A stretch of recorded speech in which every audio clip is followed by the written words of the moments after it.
Tally और GSTR 2B का data reconcile करना उतना मुश्किल भी नहीं है।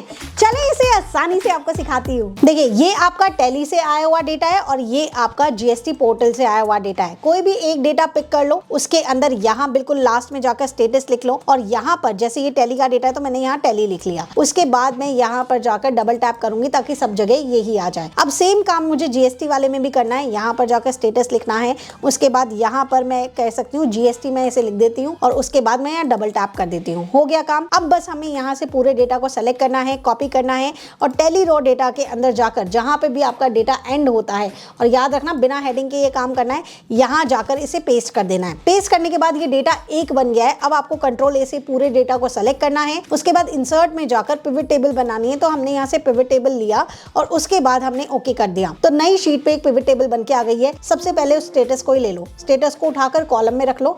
उसके बाद आपको जीएसटी अमाउंट कैलकुलेट करना है ना, तो इनवॉइस नंबर को लेकर आप रोज में रखो और यहाँ से जीएसटी अमाउंट ले लो। अगर टोटल अमाउंट करना है तो टोटल अमाउंट ले सकते हो। यहाँ पर क्लिक करने के बाद आप डिजाइन टैब में जाकर इसके यहाँ से ग्रैंड टोटल्स को ऑफ कर सकते हो सो दैट आपको ये ना दिखे।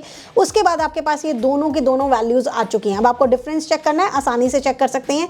इसको सबसे पहले हमें नॉर्मल डेटा में कन्वर्ट करना होगा, तो control A, control C, control alt V किया और उसके बाद यहाँ से वैल्यूज में सेलेक्ट करके हमने ओके कर दिया ताकि ये वैल्यूज में कन्वर्ट हो जाए। वैल्यूज में कन्वर्ट होने के बाद अब आप इसका डिफरेंस ले लीजिए। आपने टैली माइनस जीएसटीआर 2B वाला कर दिया है और अब आप देख सकते हो कि आपको यहाँ पता लग जाएगा कहाँ कहाँ डिफरेंस है। जहाँ पूरी वैल्यू लिखी हो समझ जाना वो इनवॉइस तो आपने पोर्टल पे चढ़ाया ही नहीं है। तो अगर आप चाहते हैं इसी तरीके से डिटेल में सारी चीज़ों को सीखना तो लाइव कोर्स आ चुका है, जल्दी से जाके एनरोल कर लीजिए या फिर कमेंट कर दीजिए, आपको लिंक मिल जाएगा।